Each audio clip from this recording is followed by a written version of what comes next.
예, 방금 소개받은 산업통상자원부 제1차관 장영진입니다. 아마 저희 산업부가 새 정부 들어서 추진하고 있는 정책 위주로 조금 간단하게 좀 내용들을 공유 드릴까 합니다. 지금 이제 딱 1년하고 며칠이 더 지났는데요.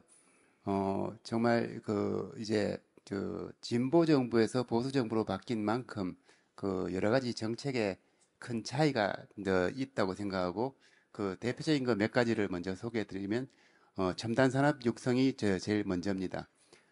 지난 5월에 15개 국가 첨단 산단을 발표했는데 그중에 수도권이 하나고 나머지 14개가 비수도권에 발표를 했고 또 우리 기업 하시는 분들이 가장 애로사항이 뭐냐고 물으면 다들 인력 문제라고 얘기하십니다. 지금 작년에 신생아가 이제 출생자 수가 24만이었습니다. 7년 전에는 그게 한 40만쯤 됐고요. 그렇게 해서 이제 급격한 인구 감소가 지금 이제 이미 이제 지금 이제 노동 시장에 유입되는 인력들은 40만 이상이 태어난 출생자인데도 불구하고 지금 각 곳곳에서 노동 인력의 부족 현상을 호소하고 있는데 점점 부족 현상은 심각해질 거고 그래서 이제 저희 정부 차원에서는 첨단 산업에 가용한 인력을 어떻게 집중해서 양성할 것이냐 그런 고민을 지금 우리 정책에 담고 있고요. 또 국가 첨단 산업법 시행을 통해서 하여튼 그런 내용을 하고 있는데 아무튼 뒤에 설명드리겠지만 새 정부에서는 좀 일단 기업이 뭐를 하겠다 하면은 일단 뭐 기존의 어떤 고정관념이나 그게 관계없이 일단 여러 가지 형태로 지원하다 보니까 얼마 전에 삼성전자가 수도권에 300조 규모의 반도체 메가 클러스터를 발표했습니다. 미화로 따지면 한 2,500불. 삼성이 텍사스에 짓기로 한 반도체 공장의 13배 규모입니다. 외국에서도 굉장히 놀라는 정말 메가 프로젝트고 이게 또 기존의 메모리가 아니라 바운드리라서 우리 앞으로 이제 우리 메모리에 집중된 우리 반도체 산업을 비메모리 시스템 반도체적으로 하는데 큰 역할을 하고 여기 관련된 중소기업들 그리고 팹리스 업체들도 여기에서 큰 사업 기회를 얻을 거라고 생각합니다. 또한 29년 만에 기아자동차가 현대차인데 기아자동차입니다. 기아자동차가 국내 전기차 전용 공장 계획을 발표했고 했습니다. 과거에 볼 수 없었던 이런 모습들이 새 정부의 어떤 기업 친화적인 정책을 통해서 이루어지고 있다고 말씀드리겠습니다.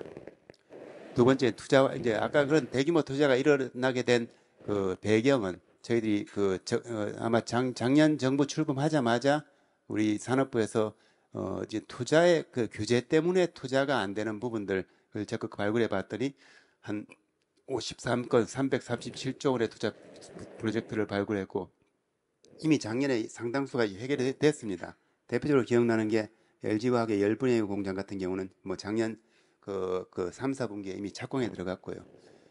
이런 부분에 있어서 어떤 저희들이 제도적으로도 수도권에 굉장히 좀 부족한 용지를 해소하기 위해서 용적률을 대폭 늘려줬고요.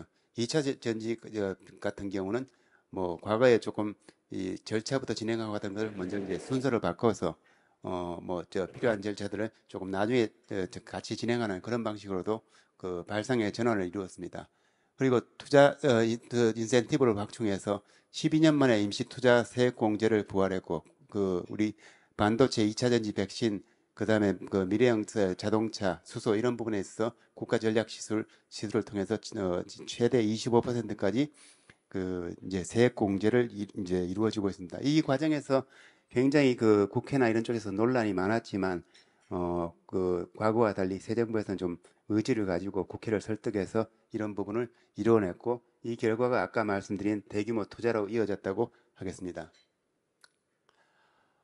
우리 이제 이 부분은 조금 생소하실 텐데요. 지난 정부에서 NDC가 뭐냐면 국가 온실가스 감축 계획입니다. 지난 정부에서 이제 국제사회 40%를 18년, 08년 대비 40%를 줄이겠다고 약속을 했는데, 저희들이 산업부, 환경부 여러 부처가 해서 그 당시에 발표를 했지만 환경부 주도로 이루어졌고, 그 당시에 굉장히 무리한 목표라는 것들이 그 환경단체에서도 인정할 정도로 그런 부분이었고요. 아까 예를 들어서 그 목표를 달성하려면 산업계에 엄청난 부담을 주고 실질적으로 어떤 형태로 나타나면 배출권 거래제 가격이 올라가서 실질적으로 우리 기업들이 굉장한 재정적 부담을 안는 그런 결과를 초래하는 겁니다. 그래서 이번에 이제 그 부분을 이제 현실적으로 그 산업계와 에너지 부분의 부담을 좀 낮추면서 국외 감축을 확대하는 방식으로 조정을 했습니다. 저희들 이 배경에 있는 그 철학이 뭐냐면 과거 이제 보면은 그 40% 감축하는 과정에서 국회에서도 35% 감축으로 그 결론이 났는데 그 이후에 청와대에서 5% 추가하는 그런 과정을 겪었고 저희들 판단은 뭐 누군들 뭐 장밋빛 목표를 제시하는 게 제시하지 않고 싶겠습니까? 그러나 2030년에 현실적으로 그 목표가 달성이 안 돼서 국제사회에 우리가 약속을 못 지켰을 때 그게 더 어떻게 보면 국제사회에 책임 있는 국가로서 좀 부끄러운 일이 아닌가 그런 인식을 가지고 이번에 실행 가능한 목표를 만들었다는 말씀을 드리고요. 뭐 노사법치주의 정말 이 산업화 과정에서 불가피하게 그간에는 조금 노동자 인권이나 이런 부분 때문에 조금 용인되던 부분들이 더 이상 용인될 수 없다는 상황 인식하에서 각종 파업에 대해서 그 원칙적으로 대응하고 여기에 대해서 많은 진전이 이루어지고 있다는 말씀을 드립니다. 최근 상황을 보면 여러 가지 안 좋습니다. 뭐 수출은 15개월 연속 수출은 계속 부진하고 15개월 연속 그 무역 적자를 기록하고 있고요. 투자도 계속 조금 세계적인 경기 상황이 안 좋다 보니까 좀 증가세가 둔화된 상황이고 그에 따라서 경제 성장 전망도 지난 4월에 최근에 발표했는데 우리나라가 조금 다른 나라와 달리 조금 하향 조정되는 상황에 있습니다. 미중 간의 우리 중국과의 어떤 미중 간의 영향에 따른 중국 시장의 회복 지연이라든가 우리 주력 산업의 반도체의 회복 지연 이런 것들이 주요 원인이라 되겠습니다. 그렇지만 저희들이 보기에 상반기까지는 좀 어려움을 겪다가 하반기에는 성장률이 조금 올라갈 것으로 예상이 되고 있고 저희들이 이제 수출 주무부처다 보니까 매월 제가 그 품목별 상황 점검을 하고 지역별로도 상황 점검을 하는데 최근에 반도체 그 시황이 조금 지연된다는 그 분석이 나옴에도 불구하고 한 하반기에 빠르면 한 8, 9월 정도부터는 이제 무역 적자가 흑자로 전환될 거로 예상을 하고 그에 따라서 우리 이런 경기 전망도 그 하반기에는 조금 성장세가 이제 강화될 것으로 보고 있습니다.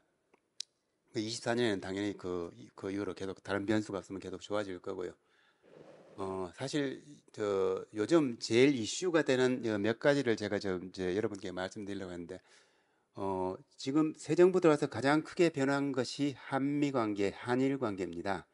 특히 한일 관계는 일부 진보 쪽에서도 정말 결단이었다.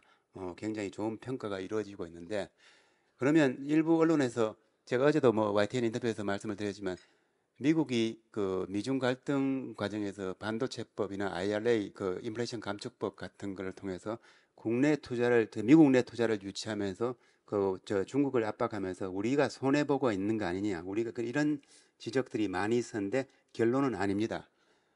저희들이 그 미중 갈등을 관리하는 기본적인 방향은 중국에서 우리 기업들의 어떤 사업에 대한 불확실성은 최소화하고 그 반대로 이 미중 갈등의 결과로서 중국의 미국의 중국 기업들의 진입이 어려워지기 때문에 그 반사이익을 우리가 누릴 수 있습니다.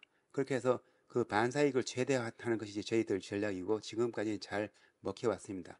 작년 8월에 IRA 인플레이션 감축법이 통과되고 저희들이 그 법 자체는 굉장히 빠르게 국내 정치적 사유로 빠르게 진전되기 때문에 우리뿐만 아니라 어느 나라도 법안에 대해서는 대응을 못했지만 이후에 대응은 외신에서도 한국이 제일 빠르고 정확했다고 얘기를 하고 실제로 우리 자동차 같으면은 그 상용차 세액 공제를 우리 요구사항을 집어넣었고 또 배터리 같은 경우는 광물 요금, 부품 요금 같은 걸 다 우리 원하는 대로 다 집어넣었고 또 나머지 몇 가지 이슈가 있었는데 이번에 한미 그 정상회담을 통해서 그분에 대한 원칙을 합의하고 지금 후속 조치를 하고 있습니다. 근데 일각에서는 그 한미 정상회담의 내용이 너무 막연한 거 아니에요 하는 건데 원래 정상회담은 그렇게 하는 겁니다. 그래서 정상회담의 원칙을 한자 한자에 대해 굉장히 많은 토론을 거쳐야 하기 때문에 정상회담의 합의문은 그 굉장히 추상적일 수밖에 없고 그 내용에 양국 간의 내용이 있기 때문에 그리고 제가 어제 이제 그저께 인도네시아 갔다 와서 인도네시아 미국 대사 성킴 대사도 뵙고 그쪽에 뭐 장관님들도 여러 분 뵙고 한 과정에서 우리가 요구하는 그 인도네시아산 광물의 그 어떤 그 활용 그 부분이 잘 진행되고 있는 것을 확인해서 그 부분이 또 역시 우리 한미 정상회담의 내용이었습니다. 그래서 아마도 그 한 5, 6월 정도에 그 문제가 해결이 되면 적어도 IRA에 관련된 우리 기업의 그 불확실성은 거의 해소될 거라고 보고 지금 최근에 우리 지금 LG화학 같은 경우는 1, 4분기 실적이 나왔는데 매출액이 7점 몇 조로 전년 동기 대비 2배가 늘었습니다. 그리고 다른 업체들도 45% 50% 늘고 지금 저 자동차 같은 경우는 지금 미국 시장에서 사상 최대 호황을 누리고 태양광 그 하나큐스릴 같은 태양광 업체들은 3년치 수주가 다 완료가 돼서 이제 더 이상 팔 수가 주문이 들어와도 응할 수가 없는 상황으로 우리 그 IRA 관련된 업종들은 다 호황을 누리고 있습니다. 이런 부분들이 잘 알려지지 않아서 그렇고 반면에 우리 중국에 있는 우리 기업들의 그 실적이 그 사업이 어려워졌느냐?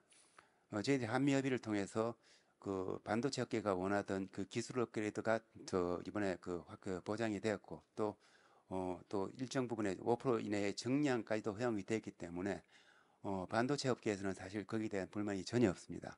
그렇기 때문에 아까 말씀드렸다시피 중국에서의 그 어떤 그 불확실성과 리스크는 지금 최소화하고 있고 그 미국 시장에서의 어떤 기회 요인 그리고 이 미중 갈등으로 인한 중국이 우리를 추월하는 따라오는 속도가 좀 늦어질 거라고 좀 기대를 합니다. 사실은 중국 시장에 대해서 상당히 좀 많이 그 사람들이 아직도 약간 환상을 가지고 있는 게 반도체를 제외하고 저희들이 통계를 뽑아보면 10년 전에 우리가 중국 시장에서 한 400억 불의 무역 흑자를 냈습니다. 그런데 작년에 반도체를 제외하면 200억 불의 적자입니다. 그런데 이게 뭐 한순간에 일어난 것이 아니라 꾸준한 추세를 보이고 있고 그건 그 중국이 국내 산업을 육성하고 뭐 방법이야 보조금을 어떤 육성을 하면서 우리가 격차가 줄어들었고 실제 보시면 옛날에는 샤오미가 대륙의 실수라고 했지만 지금 그 전자제품들 중국산 뭐 로봇들 드론 이런 부분들은 오히려 우리 국산보다 중국산이 훨씬 더 가격 경쟁력이 있다고 보여지고 많은 제품들 옆에서 볼 수가 있을 겁니다. 그만큼 우리가 알게 모르게 모르는 사이에 중국과의 격차가 좁아들었고 이 문제는 또 산업정책적 차원에서 우리가 따로 해결할 문제지만 확실한 거는 중국 시장이 더 이상 우리의 소비 시장이 아니고 중국이 강력한 경쟁자로 우리나라 등장했다. 이런 부분을 말씀드리고 근데 미중 갈등을 통해서 중국의 어떤 격차 따라오는 속도를 조금 벌 수 있는 시간을 확보했다는 점에서 저는 미중 갈등이 우리한테 위협이 아니라 물론 우리가 잘 대응해서 그 부분을 지금 기회로 만들고 있다는 말씀을 드립니다. 한일 관계 정상화 역사적으로 보더라도 어떤 개방이 아닌 폐쇄를 선택하고 그 고립주의를 선택한 나라나 기업은 그 결과가 좋지 않았습니다. 우리가 불가피하게 그 한일 관계 경제 국면에서 소부장 화이트리스트 그 부분을 계기로 우리 일부 소부장 그 발전에 진전이 있었고 우리 또 수요 기업들이 또 이 계기에 이게 100% 외국에 의존하는 게 결코 바람직하지 못하는 인식을 하면서 일부 이제 국산 중견기업 제품들 쓰기 시작했습니다. 그렇지만 그런 성과에도 불구하고 근본적으로 그러면 계속 이렇게 문을 닫고 살아야 될 거냐? 그거는 뭐 우리 기업 하시는 분들이 다 동의하지 않을 거고 뭐 심지어는 기술 개발을 하더라도 아웃소싱을 하는 게 더 효율적인 부분이 있기 때문에 글로벌 아웃소싱, 글로벌 협력이 굉장히 필요한 부분이고 그래서 우리가 이제 화이트리스트 복원하고 하면서 기본적으로 저희들이 반도체 같이 이제 우리가 이번에 국산화가 했던 품목들은 계속적으로 좀 보호를 하면서 우리가 전혀 없는 전혀 기반이 없는 그런 부분들은 일본의 원천 기술하고 우리의 어떤 제조 역량을 합쳐서 새로운 그 기회를 만들고 그걸 또 제3국에 진출하는 그런 계기로 삼자고 하는 게 거의 저희들의 기본적인 전략이고 제가 그저께 인도네시아를 가봤더니 아까 우리 이사장님 말씀하신 그런 전략들이 저는 굉장히 그 중요하다고 보는 게 인도네시아 같은 나라도 그 지역의 강국이지만 중국이 너무 큰 영향력을 차지하는 건 좀 경계를 하고 있습니다. 베트남도 마찬가지고 동남아 국가들이 다 마찬가지입니다. 패권 국가들이 일정 부분 이상 나라 경제를 차지하면 자기 어떤 독자성이나 이제 그런 부분이 없어지기 때문에 굉장히 경계하는 반면에 우리는 패권 국가가 아니고 상당한 기술을 갖고 있기 때문에 굉장히 협력의 파트너로서 희망하고 있습니다. 그런 의미에서 앞으로도 많은 기회가 있을 텐데 하나 걱정은 이번에 가서 이제 주재원들을 현지 사장님들을 만나봤더니 이제 우리 젊은이들이 더 이상 해외에 나가는 것을 주재원으로 나갈 것을 선호하지 않는답니다. 그래서 이유를 물어봤더니 요즘은 다 이제 맞벌이를 하시는데 남자가 주재원으로 가면 여자분들은 경력 단절이 발생해서 가족 간에 그런 합의가 안 돼서 나가기 굉장히 어렵다는 뭐 그런 얘기를 하는데 그런 부분도 어떤 제도적으로 우리가 좀 지원할 수 있는 부분을 지원해서 우리 해외 영토를 조금 늘리는데 어떤 그런 세세한 부분까지도 조금 조금 보완이 필요하지 않나 하는 생각이 듭니다. 그리고 글로벌 탄소 감축 아까 제가 NDC 조정을 했던 이유는 말씀드렸고요.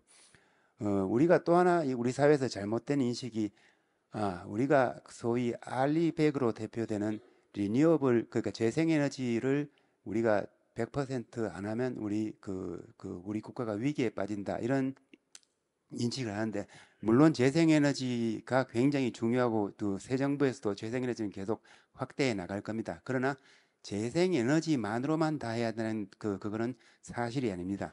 왜냐하면 이제 우리 글로벌 탄소 감축의 가장 근본이 되는 2015년에 제정된 파리 협약이 가장 근본 정신이 그 나라의 가장 많은 무탄소 전원에는 원전도 포함되고 수도 포함되고 수력 뭐 재능이 다 포함되는 겁니다. 그래서 무탄소 전원을 최대한 활용해서 최종 목표인 온실가스를 최대한 감축하자는 것이 파리 협약의 기본 정신이고 얼마 전에 김상엽 탄중위 위원장께서 영국의 아리백을 주관하는 CBP 대표를 만나셨는데 그분도 똑같은 얘기를 하면서 자기들이 원전이나 다른 수단을 배제하는 것이 아니다. 그리고 뭐 제가 미국에 있을 때 만났던 환경단체들 뭐 외국의 환경단체들 대부분 원전에 대해서 효용성을 인정하고 온실가스 감축 수단으로서 인정을 하고 있습니다. 그래서 어제 저희 장관님 주재로 기후 박람회가 있고 거기에서 이제 시작된 것이 저희들이 이 원전과 수소 등 다른 재생에너지와 함께 다른 무탄소 전원의 에너지원들도 같이 재생에너지 우리 파리 협약을 이행하기 위한 온실가스 감축을 위한 그런 수단으로 만들고 제도를 정비하고 국제 확산을 시키겠다는 그런 어제 출발이 있었습니다.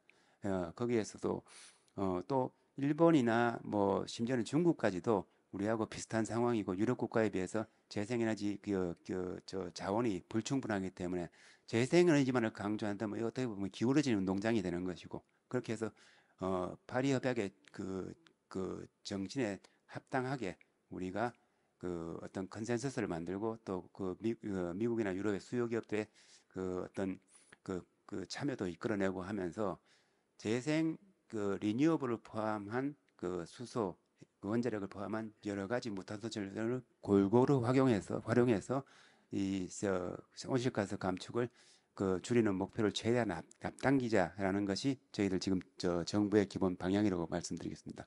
그리고 이제 EU 공급망 실사, CBAM 등 뭐 무역 장벽 얘기를 하는데 저는 기본적으로 이것이 뭐 저희들이 또 위기이자 기회라고 생각하는 게 우리 뭐 일부 언론에서 뭐 이런 얘기가 나오면 이제 위기를 좀 강조하는데 주어진 조건은 똑같습니다.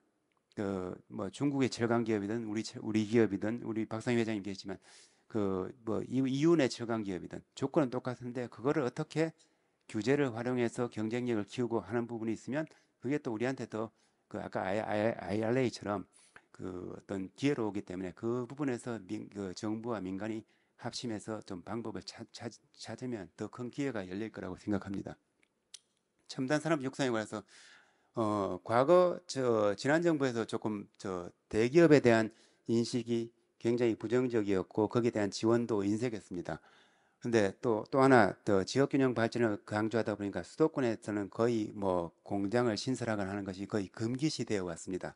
그러나 아시다시피 지금 뭐 첨단 산업에 대해서는 미국, 유럽 할 것 없이 일본 할 것 없이 다 대규모의 보조금을 주면서 국가 간의 경쟁을 하고 있는 상황에서 어떤 우리 국내 수도권 비수도권의 문제가 그 어떤 생존의 문제보다 앞설 수는 없는 거기 때문에 저희들은 이번에 그 용인에 그 대규모 반도체 그 산단을 국가 산단으로 하면서 그 하는 것들이 그런 국제 경쟁에서 이기고 우리가 첨단 산업에서의 주도권을 잃지 않기 위해서는 어떤 국내적인 이슈는 조금 더 논란이 있더라도 과감하게 돌파하겠다는 그런 생각이 있고요.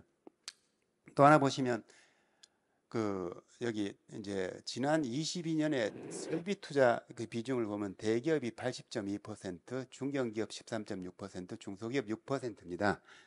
근데 이 중소기업, 중견기업의 투자도 그 보면은 대기업하고 연계된 투자가 있었고 대기업이 투자를 안 하면 중소, 중견기업이 투자가 이루어질 수 있는 부분이 있기 때문에 만약에 중소기업만 중요하다고 해서 중소기업만 세제 지원을 한다. 그러면 그 정책은 효과가 거의 없게 되는 것입니다. 장부상으로는 뭐 큰 지원을 한 것 같지만 실제 경제적인 효과는 없어지는 거죠.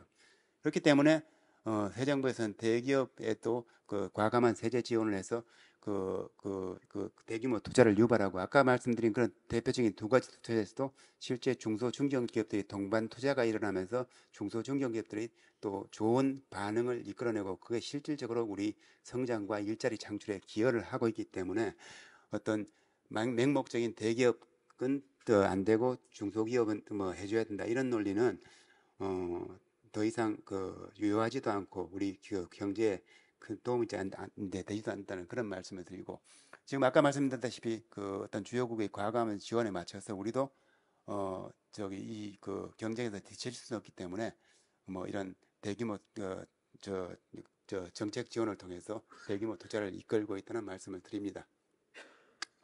뭐 이 부분은 이제 좀 가볍게 넘어가시면 뭐 저희들 지금 저희들 수출이 가장 그 중요한 거다 보니까 시장별로 뭐 이렇게 그다음에 제도적으로 그 수출 금융 그 속도 지원 체계 이런 부분에서 계속 좀 노력을 하고 있다는 얘기고요. 그 지금 과거에는 아무리 수출이 어려워도 산업부와 기재부 정도만 수출에 그 관여하고 했는데 지금은 대통령께서 전 부처의 산업부화를 주문하시면서 심지어는 문화부도 수출한다고 지금 하고 있습니다. 그렇게 해서 전반적으로 하고 또 저희들 기업을 만나보면 그 기업 현장에서 굉장히 좀 부담으로 작용하는 부처가 자기들 열심히 일은 하지만 환경부나 노동부인데 최근 들어서 그 어떤 기업들의 일하는 태도 그다음에 기업을 도우는 자세가 많이 변했다는 얘기를 듣고 그 부분은 참 저희들도 굉장히 반갑게 생각하고 있습니다. 원전 지금 뭐 최근에 또 언론에서 뭐 우리 그 뭡니까 웨스팅하우스가 한국에 소송을 하고 해서 이 수출이 잘 안 되는 거 아니냐 뭐 이런 얘기를 하는데 그것도 사실이 아닙니다.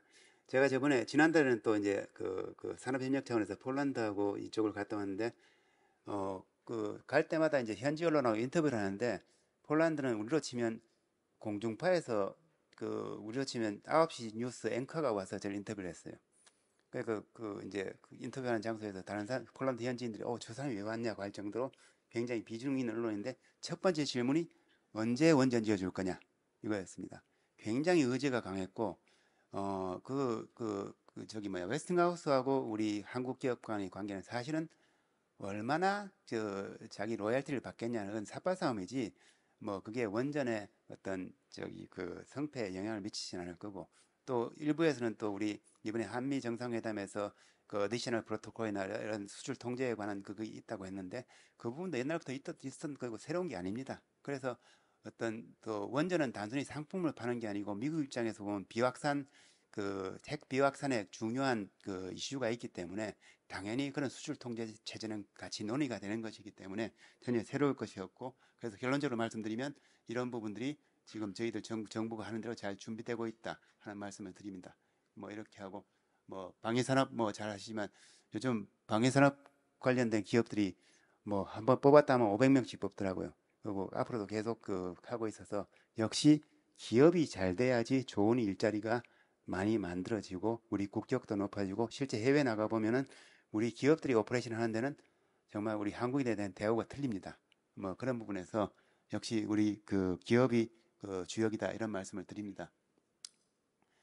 뭐 저기 원전 관련해서는 뭐 저희들 아마 정말 제가 통계를 보니까 지난 5년 동안 원전 관련 중소 중견기업들이 65개가 폐업을 했고 그중에 사장님들과 관계자들 뭐 상당 뭐 몇몇 분이 또 극단적 선택을 하신 분이 있을 정도로 지난 5년간 원전 생태계가 굉장히 망가졌습니다. 근데 저희들이 지난 첫 해에 한 2.4조 원 그리고 올해 이제 신한울 3, 4호기 주기 계약을 하면서 한 거의 3조 원에 달하는 어떤 이제 일감이 공급되기 때문에 원전 생태계는 이제 올해 지나면서 이제 완전히 희박됐다고 말씀을 드리고 뭐 저희들이 차세대 원전 같은 것도 이제 개발하고 있습니다. 이제 어제도 인터뷰에서 그 얘기 하더라고요.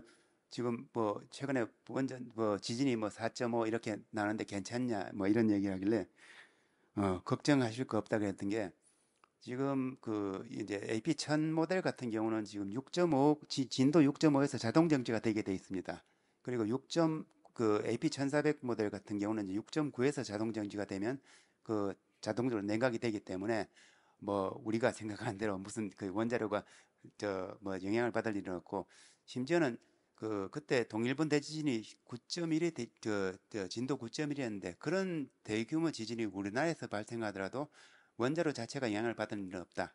이런 말씀을 드리고 그리고 이제 어떤 분들은 쓰나미 얘기를 하는데 쓰나미가 큰 대양을 접하고 있는 바다에서는 일어나지만 우리처럼 이렇게 일본이나 이런 주변의 국가로 둘러싸인 얕은 바다에서는 쓰나미가 일어날 가능성도 적고 나더라도 그런 큰 피해를 입히는 게 물리적으로 굉장히 어렵습니다. 그래서 그 부분은 뭐 그렇다고 저희들이 대응을 안 하는 건 아니지만 지금 후쿠시마 사태에 의해 저희들이 정말 수많은 조치를 통해서 그런 부분에 다 대비가 되어 있지만 쓰나미라는 건 기본적으로 대양의 여판 거기에서 발생하는 거지 이런 우리 같이 조금 연근해서 발생하는 것은 아니라는 걸 말씀드리고 SMR 같은 경우는 지금 미국하고 저희들이 개발하고 있는데 저거는 내진 성능이 지금 기존 대형 원전의 2배입니다.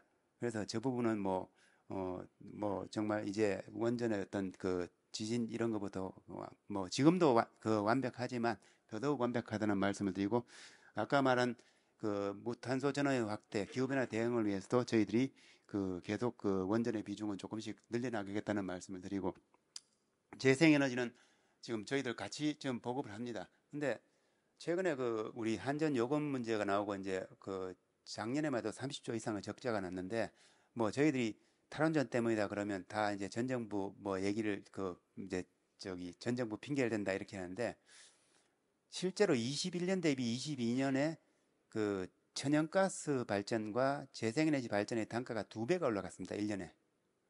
근데 그 비중은 지난 5년 동안 계속 올라갔었습니다. 근데 작년에 큰 21년, 22년 기간제 원전의 발전 단가는 오히려 내려갔습니다. 만약에 어떤 재생의 비중이 지금 일정 부분이라도 원전이 대체했더라면 그러면 인상 요인이 그만큼 있지는 않는 거죠. 그래서 하여튼 뭐 거기다가 이제 외생 요인인 국제 유가 상승 부분도 분명히 있지만 그게 천연가스 가격 상승에 영향을 미쳤습니다. 하여튼 뭐 탈원전 정책을 하면서 천연가스 비중과 재생에너지 비중이 높아진 게 전기 요금에 영향을 미치지 않았냐, 뭐 일정 부분 영향을 미쳤다는 말씀을 드립니다. 그렇지만 뭐 저희들이 계속 기술 개발을 통해서 재생에너지 보급은 확대하는데 다만 저희들 뭐 지금 저희들이 보기에 사실 태양광은 좋은 지역이 많이 지금 이제 소진이 됐고 이제 이게 조금 좀 뭐 그렇게 좋은 지역이 대규모로 날 가능성이 좀 덜하기 때문에 저희들이 이제 풍력의 비중을 계속 높여나가는 전략을 취하고 지금 관련 법률도 지금 국회에서 준비가 되고 있습니다. 뭐 석탄은 계속 뭐 저희들이 줄여 나가야 되고요. 그다음에 전력망 같은 경우는 제가 계속 지금 우리가 지금 한전 적자 문제가 뭐 다른 문제도 있지만 전력망 투자라든가 안전 투자도 지금 못하게 되는 그런 문제가 있는데 뭐 저희들이 조금 그 한전의 구조조정과 그 하면서 전력망도 지금 계속적으로 좀 그 현대화 고도화해 나가야 된다는 그 말씀을 드립니다. 에너지 저소비 구조 지금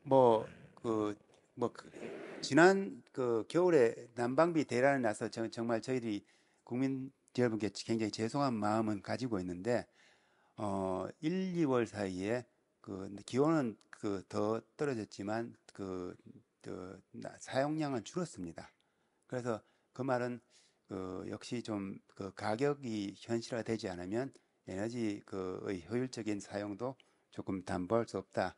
이런 말씀을 드리고 거기에 병행해서 저희들이 뭐 여러 가지 에너지 효율을 위한 제도라든가 가격 정상화 그리고 저 취약계층을 위한 여러 가지 조치들은 이번에도 이제 하면서 발표를 했습니다. 이 부분은 사실 저 지난해 올해 계속 지금 관련 예산이 확대되고 지금 늘어나고 있습니다. 하여튼 저희들이 앞으로도 꼼꼼히 챙긴다는 말씀을 드리고요.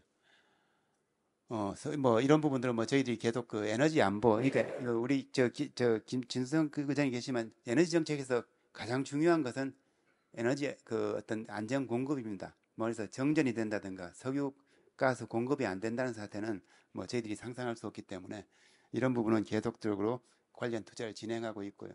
그 핵심 광물 확보를 하기 위해서도 지금 노력하고 있고, 그다음에 소부장 그 공급을 그 정책도 꾸준하게 지금 추진하고 있다는 말씀을 드립니다. 이 부분은 뭐 아까 저희들 뭐 제가 말씀드렸기 때문에 하고 그리고 이제 많은 분들이 뭐 중국이 뭐 저기 뭐 어떤 중국이나 다른 나라가 우리 공급망을 교란하는 거 어떡하냐. 저희들 지금 뭐 철저하게 지금 준비를 하고 있습니다. 그래서 거의 그 200개 이상 품목에 대해서 공급망 전체를 지금 들여다보면서 만약 이쪽에서 문제가 났을 경우에는 어떻게 하고 이런 부분을 지금 전략을 수립해 놓은 뭐저 이런 부분도 아까 뭐 이건 좀 중복되니까 계속 하겠는데 지금 뭐 이런 것들을 하고 있다는 말씀을 드립니다. 예, 이상으로 간단한 설명을 마치겠습니다. 감사합니다. 혹시 질문하실 사항 있으면